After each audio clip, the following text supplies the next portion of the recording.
میں اپنی سوتیلی ماں سے شدید نفرت کرتا تھا۔ میں گھر چھوڑ کر چلا گیا اور 10 سال بعد کروڑ پتی بن کر ان سے بدلہ لینے واپس آیا۔ میں نے ان کا مکان بکوا دیا اور انہیں سڑک پر لے آیا۔ ان کا سامان باہر پھینکتے ہوئے مجھے اپنے باپ کا پرانا فوٹو البم ملا۔ جب میں نے اس کا آخری ورق پلٹا تو اس میں چھپی تصویر نے میری دنیا اجاڑ دی، کیونکہ اس میں میری سوتیلی ماں نے انسان کی زندگی بھی کیسی عجیب اور ناقابل فہم ہوتی ہے۔ جو زخم ہمیں بچپن میں ملتے ہیں وہ وقت گزرنے کے ساتھ ساتھ بڑھنے کے بجائے مزید گہرے اور تکلیف دہ ہوتے چلے جاتے ہیں، اور اگر وہ زخم کسی اپنے نے دیے ہوں تو ان کی تکلیف اور ان کا درد ساری زندگی انسان کا پیچھا نہیں چھوڑتا۔ میرا نام علی ہے اور آج میں اس ملک کا سب سے بڑا اور کامیاب ترین انسان ہوں۔ میرے پاس وہ سب کچھ ہے جس کا خواب ایک عام انسان صرف سوتے میں ہی دیکھ سکتا ہے۔ بے پناہ دولت، بے حساب شہرت، درجنوں مہنگی ترین گاڑیاں اور ایک ایسا بہت بڑا کاروباری امپائر جس کی مثال پورے ملک میں دی جاتی ہے۔ لوگ مجھے ایک انتہائی کامیاب، سمجھدار اور سخت گیر انسان کے طور پر جانتے ہیں، جس کے چہرے پر کبھی کوئی کمزوری یا کوئی دکھ نظر نہیں آتا۔ لیکن ان دنیا والوں کو کیا معلوم کہ میری اس بے پناہ کامیابی اور اس بے تحاشا دولت کے پیچھے کوئی سچی محنت کا جذبہ یا کوئی نیک ارادہ نہیں تھا، بلکہ ایک انتہائی ہولناک اور جلتی ہوئی انتقام کی آگ تھی۔ وہ آگ جو آج سے پورے 10 سال پہلے میرے اپنے ہی گھر میں لگائی گئی تھی، اور جس نے میرے بچپن، میری معصومیت اور میری تمام خوشیوں کو بے دردی سے جلا کر راکھ کر دیا تھا۔ آج جب میں اپنی اس عالی شان اور پرتعیش کرسی پر بیٹھا اپنی کامیابیوں کو دیکھ رہا تھا تو میرے ذہن میں وہ ساری تلخ اور دردناک یادیں کسی پرانی اور دھندلی فلم کی طرح چلنے لگی۔ میرا تعلق ایک انتہائی غریب اور پسماندہ محلے سے تھا، جہاں لوگ 2 وقت کی روٹی کے لیے سارا دن سخت محنت اور مزدوری کرتے تھے۔ میرے والد ایک بہت ہی محنتی مزدور اور انتہائی شریف انسان تھے، جو مجھ سے بے پناہ محبت کرتے تھے۔ ان کے ہاتھوں پر مزدوری کی وجہ سے سخت چھالے پڑ رہے تھے، لیکن جب وہ شام کو گھر آتے تو ان کے چہرے پر ایک انتہائی پرسکون مسکراہٹ ہوتی تھی۔ میری سگی ماں میرے بچپن میں ہی ایک خطرناک بیماری کا شکار ہو کر وفات پا گئی تھی، اور ان کی موت کے بعد میرے والد بہت اداس اور تنہا رہنے لگے تھے۔ انہوں نے مجھے ماں کی کمی اور اس کے دکھ سے بچانے کے لیے ایک اور عورت سے شادی کر لی، جس کا نام سکینہ تھا۔ سکینہ میری سوتیلی ماں تھی، اور جب وہ پہلی بار ہمارے گھر آئی تو اس نے مجھے گلے لگا کر بہت پیار کیا تھا۔ شروع کے چند سال تو بہت سکون اور آرام سے گزرے۔ میرے والد مجھے بہت پڑھانا چاہتے تھے۔ ان کا دن رات کا خواب تھا کہ میں بڑا ہو کر ایک بہت بڑا افسر بنوں اور ان کی تمام غریبی اور ان کے ساری تکالیف کو ہمیشہ کے لیے ختم کر دوں۔ میں ابھی اپنے والد کے اس خوبصورت خواب کو پورا کرنے کے لیے دن رات دل لگا کر پڑھتا تھا۔ میں اسکول میں ہمیشہ اول آتا تھا، اور میرے والد میرا نتیجہ دیکھ کر خوشی سے پھولے نہیں سماتے تھے۔ لیکن پھر اچانک میری ہنستی کھیلتی زندگی میں وہ بھیانک اور تاریک موڑ آیا، جس نے سب کچھ ہمیشہ کے لیے تباہ کر دیا۔ میرے والد ایک انتہائی جان لیوا اور اچانک بیماری کا شکار ہو گئے۔ ان کا علاج کروانے کے لیے ہمارے گھر کا سارا جمع کیا ہوا پیسہ ختم ہو گیا، لیکن وہ بچ نہ سکے، اور ایک دن مجھے اس ظالم دنیا میں بالکل تنہا چھوڑ کر ہمیشہ کے لیے اس دنیا سے رخصت ہو گئے۔ ان کی موت کے ساتھ ہی میرے سر سے وہ واحد اور مضبوط سایہ بھی اٹھ گیا، جو مجھے اس دنیا کی ہر تکلیف اور ہر دکھ سے بچاتا تھا۔ میرے والد کی موت کے بعد سکینہ کو وہ بھیانک اور خوفناک روپ میرے سامنے آیا، جس کا میں نے کبھی اپنے تصور میں بھی اندازہ نہیں کیا تھا۔ وہ عورت جو میرے والد کی زندگی میں اور ان کے سامنے مجھے بیٹا بیٹا کہتی نہیں تھکتی تھی، اس نے ان کی آنکھ بند ہوتے ہی اور ان کے جنازے کے فوراً بعد مجھے ایک بوجھ اور ایک غلام سمجھنا شروع کر دیا۔ وہ ہر وقت مجھے ڈانٹتی، مجھ پر بلا وجہ غصہ اتارتی اور مجھے منحوس کہہ کر پکارتی۔ مجھے آج بھی یاد ہے کہ وہ منحوس اور کالا دن جب میرے والد کو مرے ہوئے ابھی کچھ ہی دن گزرے تھے، اور ان کی قبر کی مٹی بھی پوری طرح نہیں سوکھی تھی۔ میں صبح سویرے اپنے اسکول کا بستہ کندھے پر لٹکائے اور صاف کپڑے پہنے اسکول جانے کے لیے تیار کھڑا تھا کہ اچانک سکینہ ایک غضبناک طوفان کی طرح چلتی ہوئی میرے سامنے آئی، اور اس نے آ کر میرا بستہ مجھ سے چھین لیا۔ اس نے انتہائی بے دردی اور ظلم سے میری کتابیں زمین پر پھینک دی، اور مجھے بازو سے پکڑ کر گھسیٹتے ہوئے گھر سے باہر دھول بھری گلی میں لے گئی۔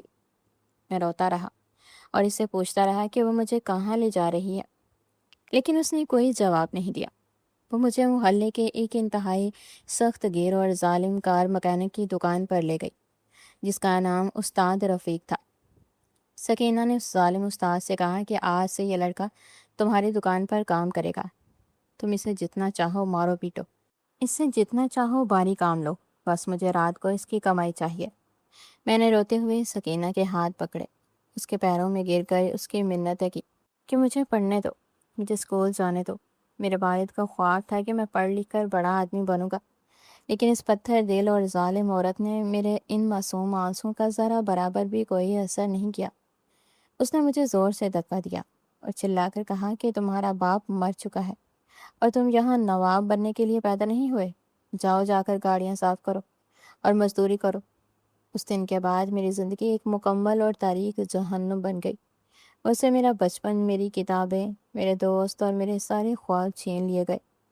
میں سارا دن اس مکینک کی گندی اور گالی دکان پر بارے اور گندے ٹائر اٹھاتا، گاڑیوں کے نیچے لیٹ کر ان کی صفائی کرتا اور انجن کا کالا تیل اپنے کپڑوں پر ملتا رہتا۔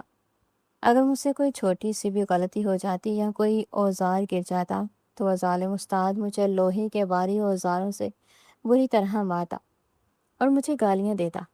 میرے چھوٹے چھوٹے اور معصوم ہاتھوں میں اس وقت کام کرنے کی وجہ سے چھالے پڑ گئے تھے اور میرے کپڑے ہمیشہ کالے اور گندے تیل سے بھرے رہتے تھے۔ میں سارا دن اس امید اور اس آس پر محنت کرتا کہ شاید رات کو جب میں اپنی مزدوری کی کمائی سکینہ کے ہاتھ میں رکھوں گا تو وہ مجھے تھوڑا سا پیار کرے گی، میرے سر پر ہاتھ رکھے گی اور مجھے پیٹ بھر کر گرم کھانا دے گی۔ لیکن میرا یہ خیال ہمیشہ غلط اور جھوٹا ثابت ہوتا۔ میں جب رات کو تھکا ہارا اور درد سے ٹوٹتا ہوا لاچار جسم کے ساتھ گھر پہنچتا تو سکینہ مجھ سے وہ سارے پیسے جبر کر چھین لیتی اور مجھے صرف بچا کچھا اور کئی دن کا باسی کھانا کھانے کو دیتی تھی۔ اگر کبھی پیسے ختم ہوتے یا دکان پر کوئی گاہک نہ آتا تو وہ مجھے لکڑی کی موٹی چھڑی سے اتنا مارتی کہ میرے جسم پر نیل پڑ جاتے اور مجھے رات کو بھوکا ہی ٹھنڈے فرش پر سونا پڑتا۔ وہ سردیوں کی انتہائی طویل اور تکلیف دہ راتیں میں نے اکثر بھوکے پیٹ اور روتے ہوئے گزاری۔ میں اندھیرے میں لیٹ کر سوچتا تھا کہ آخر میں نے اس عورت کا کیا بگاڑا ہے جو یہ مجھ پر اتنا ظلم کرتی ہے؟ کیا میرا قصور صرف یہ ہے کہ میں اس کا اپنا خون نہیں ہوں؟ کیا سوتیلی مائیں اتنی ہی ظالم اور بے رحم ہوتی ہیں؟ دن اسی طرح روتے اور سسکتے ہوئے گزرتے رہے اور میرے چھوٹے سے دل میں سکینہ کے لیے نفرت اور غصے کا ایک بہت بڑا اور کالا طوفان جمع ہونے لگا۔ میں اس کے تمام ظلم خاموشی سے برداشت کرتا رہتا، لیکن پھر ایک رات ایسا ہولناک اور بھیانک واقعہ ہوا جس نے میرے صبر کا پیمانہ مکمل طور پر لبریز کر دیا اور میری سوچ کو ہمیشہ کے لیے بدل دیا۔ وہ سردیوں کی انتہائی بھیانک اور طوفانی رات تھی۔ باہر بہت تیز بارش ہو رہی تھی، بادل گرج رہے تھے اور ہوائیں چل رہی تھیں۔ اس دن بارش اور طوفان کی وجہ سے دکان پر کام بہت کم تھا اور کوئی گاہک نہیں آیا تھا، اس لیے استاد نے مجھے مزدوری بھی بہت کم دی تھی۔ جب میں رات کو بارش میں پوری طرح بھیگتا ہوا اور سردی سے کانپتا ہوا گھر پہنچا تو سکینہ نے دروازہ کھولتے ہی مجھ سے پیسے مانگے۔ میں نے ڈرتے ڈرتے اور کانپتے ہوئے ہاتھوں سے وہ چند سکے اس کے ہاتھ پر رکھ دیے۔ ان کم پیسوں کو دیکھتے ہی وہ غصے سے پاگل ہو گئی اور اس کی آنکھوں میں وحشت اتر آئی۔ اس نے مجھے بالوں سے پکڑ کر زمین پر گرا دیا۔ اس نے مجھے بے تحاشا مارنا شروع کر دیا اور چیخ کر کہا کہ تم کام چور ہو، تم نے پیسے کہیں چھپا لیے ہیں، تم میرے پیسوں پر پلنے والے ہی کو بوجھ ہو۔ اس نے مجھے اتنی شدید سردی اور طوفانی بارش میں گھر کے کچے صحن میں نکال دیا اور دروازہ اندر سے بند کر لیا۔ میں ساری رات اس تیز بارش میں بھیگتا رہا اور سردی سے ٹھٹھرتا رہا۔ میں نے رو رو کر دروازہ پیٹا لیکن اس نے نہیں کھولا۔ اس رات میرے اندر کا وہ معصوم اور کمزور بچہ جو ماں کی محبت کے لیے ترستا تھا وہ ہمیشہ کے لیے مر گیا اور اس کی جگہ ایک انتہائی سخت، بے رحم اور انتقامی انسان نے جنم لیا۔ میں نے اسی بارش میں کھڑے ہو کر اپنے آپ سے وعدہ کیا کہ میں اس عورت کو اس کے ہر ظلم کی سزا دوں گا۔ میں نے فیصلہ کر لیا کہ اب میں اس جہنم نما گرمی کو پل بھی مزید نہیں رکوں گا۔ جیسے ہی صبح ہوئی اور بارش کا زور رکا، میں نے اپنا ایک چھوٹا سا پرانا بیگ اٹھایا جس میں میرے والد کی چند نشانیاں اور میرے دو پھٹے پرانے کپڑے تھے، اور میں کھڑکی سے کود کر ہمیشہ کے لیے اس گھر اور اس شہر سے بھاگ گیا۔ میں کئی دن تک بھوکا پیاسا ٹرینوں اور بسوں میں دھکے کھاتا ہوا اور ٹکٹ چیکر سے چھپتا ہوا ملک کے سب سے بڑے شہر میں پہنچ گیا۔ وہاں میری زندگی کا ایک نیا اور اس سے بھی زیادہ کٹھن دور شروع ہوا۔ اس بڑے اور بے رحم شہر میں میرا کوئی جاننے والا نہیں تھا۔ میں نے سڑکوں اور فٹ پاتھوں پر راتیں گزاری، ڈابوں پر جھوٹے برتن دھوئے جہاں گرم پانی سے میرے ہاتھ جل جاتے تھے۔ میں نے لوگوں کی گالیاں سنی اور تعمیراتی کاموں پر اینٹیں اٹھائیں، لیکن میں نے کبھی ہمت نہیں ہاری، کیونکہ میرے سینے میں سکینہ سے انتقام لینے کی آگ ہر وقت بڑھتی رہتی تھی۔ میں رات کو روشنی کے کھمبوں کے نیچے بیٹھ کر پرانی اور کچرے سے اٹھائی ہوئی کتابیں پڑھتا اور دن میں سخت مزدوری کرتا۔ میری اسی محنت اور میری اس جنونی لگن نے مجھے آہستہ آہستہ کامیابی کے راستوں پر ڈال دیا۔ میں نے ایک چھوٹی سی نوکری سے شروعات کی، پھر اپنی ذہانت اور سخت محنت کے بل بوتے پر اپنا ایک چھوٹا سا کاروبار شروع کیا۔ میں نے سڑکوں پر چیزیں بیچیں اور دن رات ایک کر دیا۔ وہ چھوٹا سا کاروبار دیکھتے ہی دیکھتے ایک بہت بڑی کمپنی میں تبدیل ہو گیا۔ میں نے کئی فیکٹریاں لگائی اور بے شمار دولت کمائی، اور آج پورے 10 سال بعد میں اس ملک کا ایک بہت بڑا اور کروڑ پتی انسان بن چکا تھا۔ میرے پاس بے تحاشا طاقت تھی، پیسہ تھا، اور وہ سب کچھ تھا جو انسان کو تکبر میں مبتلا کر دیتا ہے۔ ان 10 سالوں کے طویل عرصے میں نے ایک دن کے لیے بھی سکینہ کے امتحانوں اور اس کی ان ماروں کو فراموش نہیں کیا۔ میرا ہر دن اسے بدلہ لینے کی منصوبہ بندی میں گزرتا تھا۔ میں نے اپنے سب سے مہنگے اور ہوشیار وکیلوں کو اپنے اس پرانے شہر اور اس محلے میں بھیجا، اور انہیں سختی سے حکم دیا کہ سکینہ جس گھر میں رہتی ہے اسے ہائی قیمت پر اور کسی بھی طرح خرید لیا جائے۔ میرے وکیلوں نے کچھ ہی دنوں میں وہ کام کر دکھایا اور مجھے اس مکان کے کاغذات لا کر دے دیے جن پر اب قانونی طور پر میرا نام لکھا تھا۔ آج وہ دن آ گیا تھا جس کا میں نے 10 سالوں تک ہر روز، ہر لمحہ اور ہر سانس کے ساتھ بے صبری سے انتظار کیا تھا۔ میں نے اپنے انتہائی قیمتی اور مہنگے ترین لباس میں سے کالے رنگ کے سوٹ کا انتخاب کیا اور اپنی شاندار اور لمبی گاڑی میں بیٹھ کر اپنے اس پرانے شہر کی طرف روانہ ہوا۔ میرے ساتھ میری حفاظت کے لیے بہت سے کالے کپڑوں والے پہلوان اور میرے وکیل بھی دیگر گاڑیوں میں موجود تھے۔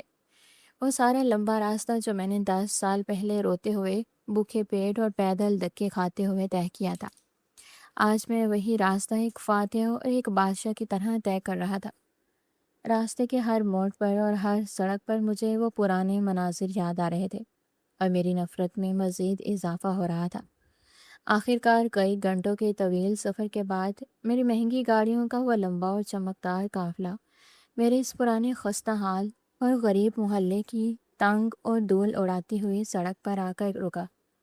محلے کے تمام لوگ اتنی بڑی اور مہنگی گاڑیوں کو دیکھ کر حیرت اور خوف سے اپنے گھروں سے باہر نکل آئے۔ وہ ایک دوسرے کے چہروں کی طرف دیکھ رہے تھے اور سرگوشیاں کر رہے تھے کہ اس غریب محلے میں اتنا بڑا آدمی اور اتنی گاڑیاں لے کر کون آ گیا ہے۔ میں نے اپنی گاڑی کا شیشہ نیچے کیا اور اس محلے کی اس جانی پہچانی اور پرانی ہوا کو محسوس کیا جو آج بھی ویسے ہی غریب اور کچی تھی۔ میں گاڑیوں کا دروازہ کھول کر پوری شان و شوکت سے باہر نکلا، اور محلے کے کچھ پرانے اور بوڑھے لوگوں نے مجھے پہچان لیا۔ ان کی آنکھیں پٹی کی پٹی رہ گئیں اور ان کے منہ کھلے کے کھلے رہ گئے کہ وہ چھوٹا سا اور میلے کپڑوں والا یتیم علی آج اتنا بڑا اور اتنا امیر انسان بن کر واپس آیا ہے۔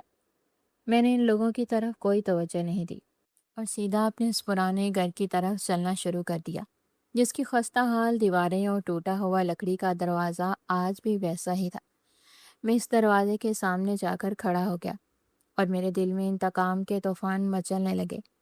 10 سال کا غصہ میری آنکھوں میں خون بن کر اتر آیا تھا۔ میں نے اپنے پہلوانوں کو اشارہ کیا اور انہوں نے آگے بڑھ کر اس پرانے لکڑی کے دروازے کو انتہائی زور سے اور بے دردی سے پیٹنا شروع کر دیا۔ دروازے کی بھاری آواز پورے محلے میں گونج رہی تھی۔ کچھ دیر تک اندر سے کوئی آواز نہیں آئی، لیکن پھر ایک ہلکی سی آہٹ ہوئی اور وہ پرانا دروازہ چرچراتا ہوا آہستہ سے کھل گیا۔ دروازے کے کھولتے ہی جو چہرہ میرے سامنے آیا اسے دیکھ کر ایک لمحے کے لیے تو میں خود حیران اور ششدر رہ گیا۔ سامنے سکینہ کھڑی تھی، وہ سکینہ جو 10 سال پہلے انتہائی صحت مند، طاقتور اور ظالم ہوا کرتی تھی، جس کی آواز سے میں کانپتا تھا۔ آج وہ ایک انتہائی بوڑھی، لاغر اور کمزور اور ہڈیوں کا ڈھانچہ بن چکی تھی۔ اس کی کمر بری طرح جھک چکی تھی اور اس کے چہرے پر پڑنے والی گہری جھریاں اس بات کی گواہی دے رہی تھیں کہ اس نے یہ 10 سال انتہائی تکلیف، مشقت اور غریبی میں گزارے ہیں۔ اس کے کپڑے انتہائی میلے اور جگہ جگہ سے پھٹے پرانے تھے، اور اس کے ہاتھوں پر سخت مزدوری کرنے کی وجہ سے گہرے زخم اور چھالے پڑے ہوئے تھے۔ اس نے اپنی دھندلی اور کمزور آنکھوں سے مجھے دیکھا، اور جیسے ہی اس نے مجھے پہچانا تو اس کے چہرے پر حیرت یا صدمے کی بجائے ایک انتہائی عجیب سی اور ناقابل فہم چمک آ گئی، جو مجھے اندر تک الجھا گئی۔ لیکن میرے اندر کی نفرت اور میرا غصہ اس قدر زیادہ تھا کہ میں نے اس کی اس کمزوری اور اس کی حالت پر ذرا برابر بھی کوئی ترس نہیں کھایا۔ میں غرور اور تکبر کے ساتھ اس گھر کے کچے ذہن میں داخل ہوا، جہاں آج بھی وہی پرانی ٹوٹی ہوئی چارپائی اور مٹی کے برتن بکھرے پڑے تھے۔ میں نے سکینہ کی آنکھوں میں آنکھیں ڈال کر انتہائی سرد اور کٹھور لہجے میں کہا، پہچانا مجھے؟ میں وہی علی ہوں جسے تم نے پڑھنے کی بجائے اس کار مکینک کی دکان پر مزدوری کرنے کے لیے بیچ دیا تھا۔ تم نے مجھ سے میرا بچپن چھینا، مجھے بھوکا رکھا اور مجھ پر اتنے ظلم کیے کہ میں اس طوفانی رات کو گھر سے بھاگنے پر مجبور ہو گیا۔ تم تو سمجھتی تھی کہ میں سڑکوں پر رول جاؤں گا، بھوکا مر جاؤں گا، اور میرا اس دنیا میں کوئی نام و نشان نہیں بچے گا۔ لیکن دیکھو، اپنی یہ کمزور آنکھیں کھول کر دیکھو، میں آج کروڑ پتی بن کر لوٹا ہوں۔ میرے پاس اتنی دولت ہے کہ میں اس پورے محلے کو جب چاہوں خرید سکتا ہوں۔ اور جانتے ہو میں یہاں کیوں آیا ہوں؟ میں یہاں تم سے اپنا وہ گھر چھیننے آیا ہوں جس پر تم نے قبضہ کر رکھا ہے۔ یہ لو، دیکھو اس گھر کے قانونی کاغذات۔ اب یہ مکان میرا ہے، اور آج میں تمہیں اس طرح دھکے دے کر اس گھر سے نکالوں گا جس طرح تم نے مجھے نکالا تھا۔ آج تم نے اس گھر سے نکل کر سڑک پر رولو گی، اور اس پوری دنیا میں کوئی تمہیں پوچھنے والا نہیں ہوگا۔ میں مسلسل بول رہا تھا اور اپنا سارا زہر اگل رہا تھا، لیکن سکینہ بالکل خاموش کھڑی رہی۔ اس نے مجھے روکنے کی کوشش نہیں کی اور نہ ہی کوئی صفائی پیش کی۔ اس کی آنکھوں سے ایک خاموش آنسو ٹوٹ کر گرا، جسے اس نے اپنے کانپتے ہوئے اور کھردرے ہاتھوں سے جلدی سے صاف کر لیا۔ اس کی یہ مجرمانہ خاموشی میرے غصے کو مزید بھڑکا رہی تھی۔ میں نے اپنے ساتھیوں کو اشارہ کیا اور انتہائی اونچی آواز میں حکم دیا کہ اس گھر کا سارا پرانا اور ٹوٹا پھوٹا سامان اٹھا کر باہر سڑک پر پھینک دو۔ مجھے اس گھر میں اس عورت کی کوئی ایک چیز بھی نظر نہیں آنی چاہیے۔ میرے حکم کی دیر تھی کہ میرے پہلوانوں نے گھر کا سارا سامان بے دردی سے اٹھا کر باہر سڑک کی دھول میں پھینکنا شروع کر دیا۔ اور پرانی چارپائیاں، مٹی کے برتن، پھٹے پرانے کپڑوں کی گٹریاں اور باورچی خانے کا سستا سامان، سب کچھ سڑک پر بکھر رہا تھا۔ محلے کے تمام لوگ جمع ہو کر یہ تماشا دیکھ رہے تھے، لیکن کسی کی ہمت نہیں تھی کہ وہ آگے بڑھ کر مجھے روک سکے یا اس بوڑھی عورت سکینہ کی مدد کر سکے۔ سکینہ صحن کے ایک کونے میں کھڑی انتہائی بے بسی اور خاموشی سے اپنی زندگی بھر کی کمائی کو اس طرح سڑک پر رولتے اور لٹتے ہوئے دیکھ رہی تھی۔ میں انتہائی غرور سے اس کے چہرے کی ظرف دیکھ رہا تھا کہ شاید اب یہ میرے قدموں میں گر کر مجھ سے معافی مانگے گی یا رو کر مجھ سے رحم کی بھیک مانگے گی، لیکن وہ ایک پتھر کی طرح خاموش تھی، اور اس کی اس پراسرار خاموشی نے میرے اندر ایک عجیب سی بے چینی پیدا کر دی تھی۔ اسی دوران میرے ایک پہلوان نے گھر کی اندرونی اور تاریک کمرے سے ایک انتہائی پرانا زنگ آلود اور ٹوٹا ہوا لوہے کا صندوق نکالا اور اسے پوری طاقت سے باہر سڑک پر اچھال دیا۔ وہ بھاری صندوق جیسے ہی سڑک کی سخت زمین اور پتھروں پر گرا، اس کا پرانا تالا ٹوٹ گیا، اس کا ڈھکن زوردار آواز کے ساتھ کھل گیا۔ صندوق کے کھولتے ہی اس کے اندر سے کچھ پرانے کپڑے اور کچھ زرد پڑ چکے کاغذات باہر سڑک پر بکھر گئے، اور انہی چیزوں کے درمیان سے ایک انتہائی پرانا خستہ حال اور سرخ رنگ کا موٹا چمڑے کا فوٹو البم اچھل کر سیدھا میرے قدموں کے بالکل پاس آ کر گرا۔ میں نے نیچے دیکھا تو میرے دل کی دھڑکن ایک لمحے کے لیے رک گئی، کیونکہ میں اس سرخ البم کو بہت اچھی طرح پہچانتا تھا۔ یہ میرے مرحوم باپ کا سب سے پسندیدہ و خاص البم تھا۔ جس میں انہوں نے میری اور میری سگی ماں کی بے شمار تصویریں اور بچپن کی یادیں سنبھال کر رکھی ہوئی تھی۔ میں نے انتہائی طنزیہ اور غسیلے انداز میں اس البم کو زمین سے اٹھا لیا اور سکینہ کی طرف دیکھ کر انتہائی حقارت سے کہا، میرے باپ کی ان یادوں پر تمہارا کوئی حق نہیں ہے۔ یہ البم میں اپنے ساتھ لے کر جاؤں گا تاکہ کم از کم میرے پاس اپنے باپ کی کچھ نشانیاں تو موجود رہیں۔ میں نے وہیں سڑک پر کھڑے کھڑے اس پرانے اور گرد آلود البم کو کھولا اور اس کے انتہائی ابتدائی صفحات کو پلٹنا شروع کیا۔ اس میں واقعی میرے بچپن کی وہ تمام خوبصورت اور ہنستی مسکراتی ہوئی تصویریں موجود تھیں جب میرے والد زندہ تھے اور میں ان کے قدموں پر بیٹھ کر میلے میں جایا کرتا تھا۔ اس تصویروں میں میری سگی ماں بھی موجود تھی جن کا چہرہ تقریباً بھول چکا تھا۔ ان یادوں کو دیکھ کر میرا دل ایک لمحے کے لیے انتہائی نرم پڑ گیا اور میری آنکھوں میں اپنے باپ کی محبت کی آنسو آ گئی۔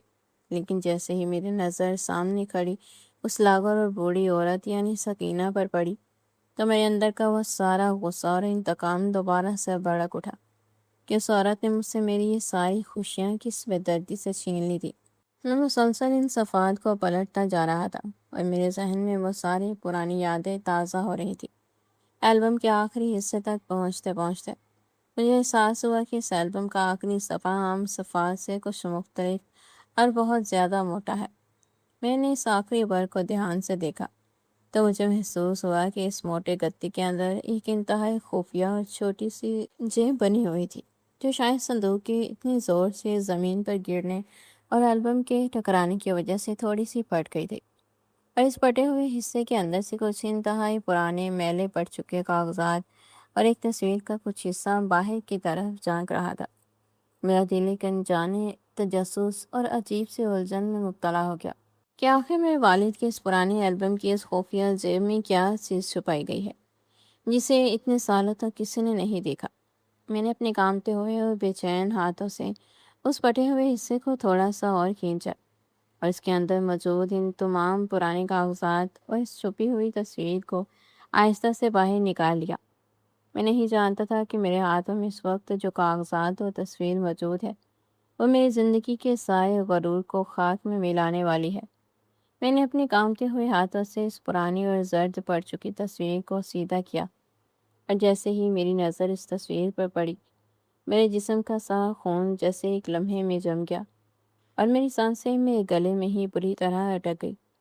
وہ تصویر میرے والد کی تھی لیکن وہ اس حالت میں بالکل نہیں تھی جیسا میں انہیں جانتا اور پہچانتا تھا۔ ان کے کپڑے بری طرح پھٹے ہوئے تھے، ان کا چہرہ اور ان کے کپڑے خون میں لت پت تھے اور ان کے گلے میں ایک موٹی اور کھردری رسی ڈالی گئی تھی جس کا دوسرا سرا ایک انتہائی خوفناک اور ظالم شکل والے انسان کے مضبوط ہاتھ میں تھا۔ میں اس انسان کا بہت اچھی طرح پہچانتا تھا۔ وہ ہمارے اس علاقے کا سب سے بڑا بدمعاش اور انتہائی ظالم سود خور ملک جبار تھا جس کا نام سن کر ہی محلے کے غریب لوگ خوف سے کانپنے لگتے تھے۔ تصویر میں ملک جبار انتہائی تکبر اور غرور سے مسکرا رہا تھا جبکہ میرے والد درد، تکلیف اور بے بسی کی تصویر بنے ہوئے تھے اور ان کی آنکھوں میں شدید خوف نظر آ رہا تھا۔ میرے دماغ میں ایک زوردار دھماکہ ہوا اور مجھے بالکل سمجھ نہیں آ رہا تھا کہ میرے انتہائی شریف اور محنتی والد کی ایسی ہولناک اور بھیانک تصویر اس پرانے البم کی اس خفیہ جیب میں کیا کر رہی ہے۔ میں نے جلدی سے ان پرانے اور پیلے پڑ چکے کاغذات کو کھولا جو اس تصویر کے بالکل ساتھ تہہ کر کے رکھے گئے تھے۔ وہ کوئی عام کاغذ نہیں تھے بلکہ عدالت کے سرکاری اور قانونی اسٹامپ پیپر تھے جس پر انتہائی سخت اور قانونی زبان میں کچھ شرائط لکھی ہوئی تھی۔ میرے ہاتھ اس قدر شدید شدت سے کانپ رہے تھے کہ مجھے ان الفاظ کو پڑھنے میں شدید دقت اور الجھن ہو رہی تھی، لیکن میں نے اپنے آنسوؤں کو صاف کیا اور اس تحریر کو غور سے پڑھنا شروع کیا۔ اس پہلے اسٹامپ پیپر پر واضح طور پر لکھا ہوا تھا کہ میرے والد نے اپنی کسی پرانے کاروباری نقصان اور انتہائی شدید مجبوریوں کی وجہ سے ملک جبار سے لاکھوں روپے کا سود پر قرض لیا تھا جو وقت کے ساتھ ساتھ بڑھ کر کروڑوں روپے کے ایک ناقابل ادا پہاڑ میں تبدیل ہو چکا تھا، اور میرے والد وہ بھاری قرض ادا کرنے میں مکمل طور پر ناکام ہو چکے تھے۔ اس سرکاری کاغذ کے بالکل آخر میں ایک انتہائی خوفناک اور دل دہلا دینے والی شرط لکھی ہوئی تھی جس نے میری روح کو چیر کر کے رکھ دیا تھا اور میرے حسان خطا کر دیے۔ اس شرط میں واضح طور پر لکھا تھا کہ اگر میرے والد یہ سارا قرض اور سود ادا کرنے سے پہلے مر گئے یا وہ یہ رقم نہ دے سکے تو ان کا اکلوتا بیٹا یعنی میں علی سائے زندگی کے لیے ملک جبار کا ذاتی غلام بن جاؤں گا، اور میں اس کی فیکٹریوں اور اس کے بٹوں پر بغیر کسی اجرت کے ساری زندگی بندوبار مزدوری کروں گا تاکہ میرے باپ کا وہ قرض اتارا جا سکے۔ یہ ہولناک شرط پڑھ کر میرے پیروں تلے سے زمین پوری طرح نکل گئی اور مجھے محسوس ہوا جیسے میرے ارد گرد کی ساری دنیا تیزی سے گھوم رہی ہے۔ میرے والد نے مجبوری کے عالم میں مجھے اس ظالم سود خور کے پاس گروی رکھ دیا تھا، اور اگر مجھے اس بھیانک بات کا علم بچپن میں ہو جاتا تو شاید میں خوف اور صدمے کے مارے ہی مر جاتا۔ میں نے شدید گھبراہٹ اور بے چینی کے عالم میں جلدی سے وہ دوسرا سرکاری کاغذ کھولا جو اس پہلے کاغذ سے بھی زیادہ پرانا اور خستہ حال لگ رہا تھا، اور اس پر میرے والد کے انتقال کے بعد کی تاریخ درج تھی۔ اس کاغذ پر کسی کے دستخط نہیں تھے، بلکہ اس پر خون اور پسینے کی سیاہی سے لگے ہوئے انگوٹھے کے گہرے نشانات تھے، اور نیچے اس ظالم ملک جبار کے دستخط موجود تھے۔ میں نے جب اس کاغذ کی تحریر کو کانپتی ہوئی نگاہوں سے پڑھنا شروع کیا تو میرے سینے میں جیسے کسی نے ایک انتہائی تیز دار خنجر اتار دیا ہو۔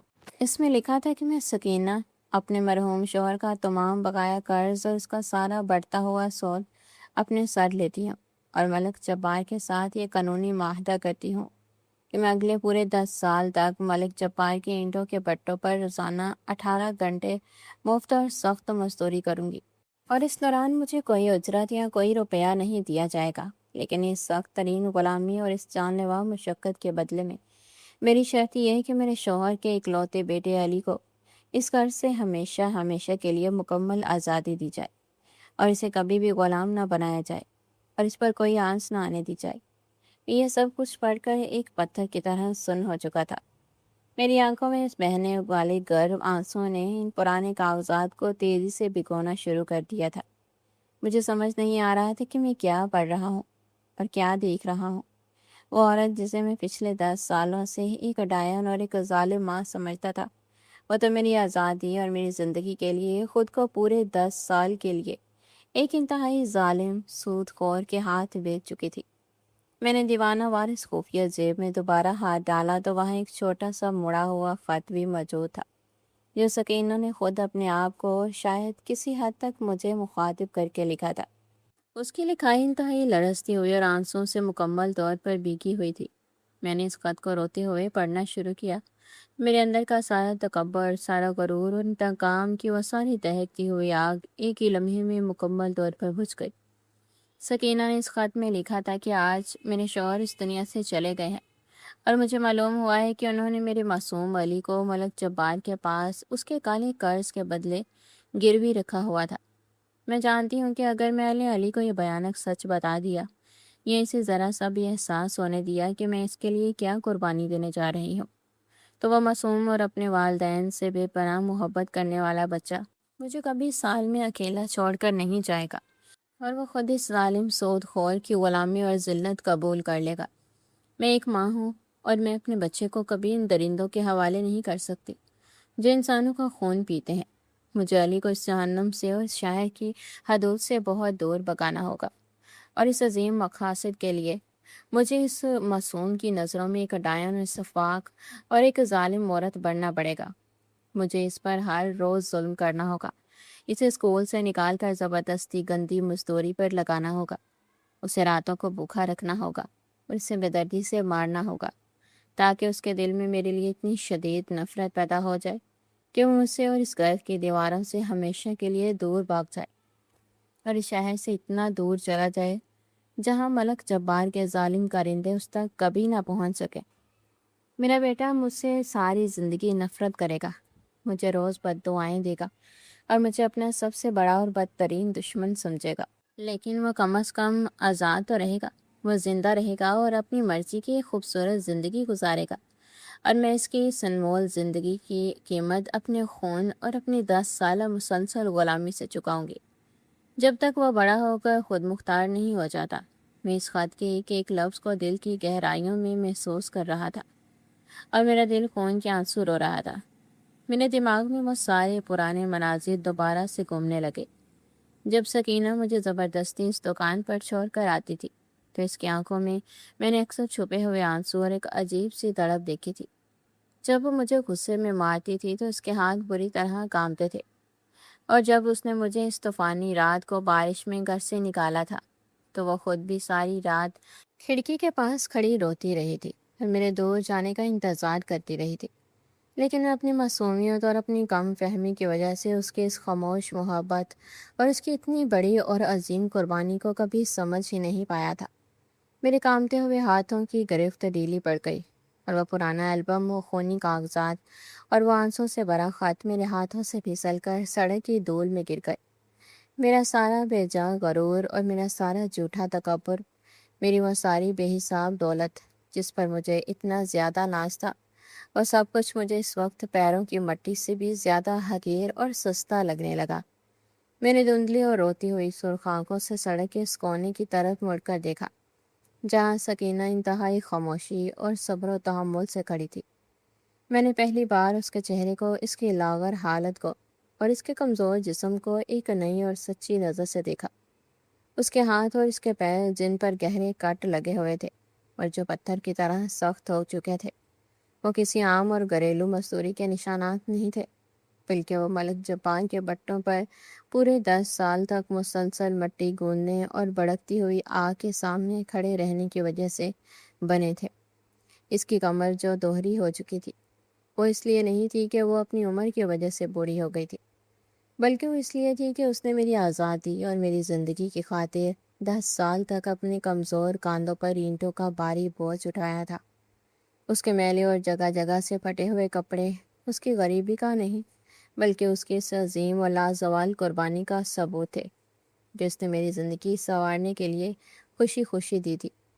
وہ عورت جو میری سگی ماں نہیں تھی، اس نے مجھے وہ سچی محبت اور وہ غیر مشروط تحفظ دیا تھا یہ شاید اس دنیا میں کوئی سگی ماں بھی اپنے خون کو نہ دے پاتی۔ اور میں کتنا بڑا احسان فراموش اور کتنا اندھا انسان تھا کہ میں پورے 10 سال تک اس کی اس بے مثال قربانی کو، اس کا ظلم اور اس کی درندگی سمجھتا رہا۔ اور جب میں نے بے پناہ دولت کما کر واپس آیا تو میں نے اس کے ان گہرے زخموں پر مرہم رکھنے کی بجائے اسے اسی کچے گھر سے بے دردی سے نکال دیا جس کے واحد پناہ گاہ تھا اور اس کا سکون تھا۔ میری سانسیں شدت جذبات سے اکھڑنے لگی اور میرے سینے میں اس قدر شدید درد اٹھا جیسے میرا دل ابھی سینے کو پھاڑ کر باہر آ جائے گا۔ میں نے اپنے ان پہلوانوں اور بانسوس کی طرف غصے سے دیکھا جو ابھی تک اس کا سامان باہر سڑک پر پھینک رہے تھے۔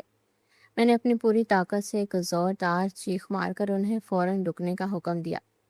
میری آواز اتنی بلند اور اتنی دردناک تھی کہ محلے کے سارے لوگ اور میرے تمام ساتھی ایک دم سے سن ہو گئے اور سب اپنا کام چھوڑ کر میری طرف حیرت سے دیکھنے لگے۔ میں اس دھول بھری سڑک پر پاگلوں اور دیوانوں کی طرح دوڑتا ہوا سیدھا سکینہ کے پاس پہنچا اور بغیر کچھ سوچے سمجھے اس کے قدموں میں گر گیا۔ میں نے اس کے بہت کوردرے اور زخموں سے بھرے ہوئے پیر اپنے ہاتھوں میں مضبوطی سے پکڑ لیے اور ان پر اپنا سر رکھ کر داڑھی مار مار کر رونے لگا۔ میں اتنا رویا کہ میری آواز مکمل طور پر بیٹھ گئی اور میرے آنسوؤں سے اس کے مٹی سے بھرے پیر دھلنے لگے۔ محلے کے وہ تمام لوگ جو اب تک مجھے ایک انتہائی ظالم، مغرور اور بے رحم انسان سمجھ رہے تھے، وہ میری اس اچانک حالت کو دیکھ کر حیران اور شدید پریشان ہو گئے کہ اچانک اس امیر آدمی کو کیا ہو گیا ہے۔ میں روتے ہوئے اور ہچکیاں لیتے ہوئے سکینہ سے التجا کر رہا تھا کہ مجھے معاف کر دو، ماں مجھے معاف کر دو۔ میں کتنا اندھا اور کتنا احمق تھا کہ تمہاری اس عظیم محبت کو نہ پہچان سکا۔ تم نے مجھے ظالم درندوں سے بچانے کے لیے خود کو جہنم کی آگ میں جھونک دیا، اور میں بے وقوف ساری زندگی تمہیں گالیاں دیتا رہا، تمہیں بد دعائیں دیتا رہا۔ تم نے میری زندگی خریدی اور میں آج تمہارا ہی گھر خرید کر تمہیں سڑک پر نکالنے آ گیا۔ مجھ سے بڑا مجرم اور مجھ سے بڑا پاپی اس دنیا میں کوئی نہیں ہے۔ خدا را مجھے کوئی سخت سے سخت سزا دو، مجھے مارو، لیکن مجھ سے منہ مت موڑو، مجھے اپنا لو۔ سکینہ جو اب تک ایک بے جان بت کی طرح خاموش کھڑی سب کچھ سہ رہی تھی، اس کے صبر کا بندھن بھی آخر کار ٹوٹ گیا اور وہ بیزاروں کے تار رونے لگی۔ اس نے اپنے لرزتے اور کانپتے ہوئے زخموں بھرے ہاتھوں سے میرا سر اپنے قدموں سے اٹھایا اور مجھے بے ساختہ اپنے سینے سے لگا لیا۔ اس کے سینے کی وہ گرم جوشی اور وہ خالص ممتا آج بھی بالکل ویسی ہی تھی جیسی 10 سال پہلے اس کے دل میں ہوا کرتی تھی۔ اس نے میرے ماتھے کو بار بار چوما اور روتے ہوئے بولی کہ میرے بچے تو سلامت آ گیا ہے۔ میری 10 سال کی سخت محنت اور میری وہ بدترین غلامی آج پوری طرح وصول ہو گئی ہے۔ مجھے تجھ سے کوئی گلہ یا کوئی شکایت نہیں ہے۔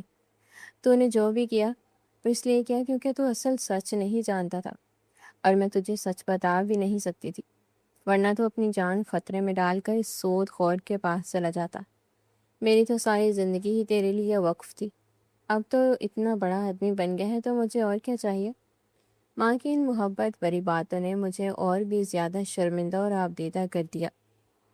میں نے اٹھ کر سب سے پہلے وہ سارے قانونی کاغذات جن پر میرے گھر کی نیلامی اور قبضے کی مہریں لگی تھی، ان سب کو سب لوگوں کے سامنے پھاڑ کر ہوا میں اڑا دیا۔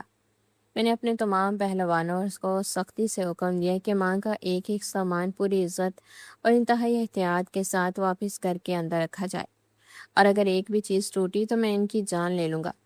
میں نے وہیں سڑک پر کھڑے ہو کر اپنے تمام وکیلوں کو بلایا اور انہیں حکم دیا کہ ملک جبار اور اس جیسے جتنے بھی ظالم سود خور اس شہر میں غریبوں کا خون چوس رہے ہیں، ان سب کے خلاف قانون کے مطابق سب سے بڑی اور سخت ترین کارروائی فوراً شروع کی جائے۔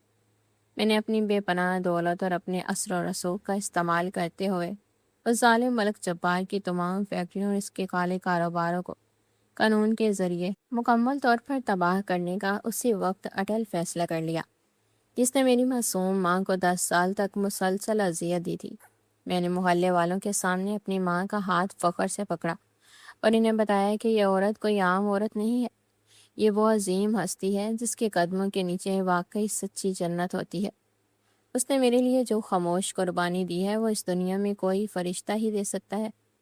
میں نے اپنی ماں کو اس کی پرانی اور میلی چادر اڑائی اور اسے انتہائی عزت اور احترام کے ساتھ اپنی اس مہنگی ترین گاڑی کی پچھلی نشست پر بٹھایا جس میں میں کچھ دیر پہلے ایک مغرور بادشاہ بن کر آیا تھا۔ میں نے خود جھک کر گاڑی کا دروازہ بند کیا اور فیصلہ کر لیا کہ اب میری ماں اس پرانے اور کچے گھر میں ایک لمحہ بھی نہیں بلکہ میرے اس عالی شان محل میں رہے گی جسے میں نے بڑے شہر میں بنایا ہے، اور میری زندگی کا باقی تمام حصہ اور میرا ہر دن صرف اور صرف اپنی اس عظیم ماں کے ان قدموں کو دھونے اور اس کے زخموں پر مرہم رکھنے میں گزرے گا۔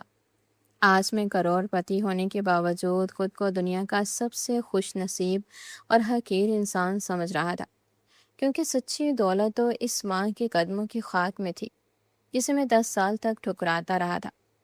ہم نے وہ شہر اور وہ پرانا محلہ ہمیشہ کے لیے چھوڑ دیا، لیکن اس دن نے مجھے زندگی کا وہ سچا سبق سکھا دیا جو مجھے کوئی بڑی سے بڑی یونیورسٹی یا کوئی بڑی سے بڑی کتاب نہیں سکھا سکتی تھی، کہ ظاہری سختیاں اور ظاہری رویے کبھی بھی انسان کے اندرونی خلوص اور اس کی محبت کا سچا پیمانہ نہیں ہوتے۔ کبھی کبھی جو انسان ہمیں سب سے زیادہ برا لگ رہا ہوتا ہے اور جو ہم پر سب سے زیادہ سختیاں کر رہا ہوتا ہے، وہ دراصل ہماری زندگی کا سب سے بڑا محسن اور خاموش محافظ ہوتا ہے، جو ہماری خاطر اس دنیا کے سب سے بڑے دکھ خندہ پیشانی سے سہ لیتا ہے، لیکن ہمیں اپنے دکھوں کی ہوا تک نہیں لگنے دیتا۔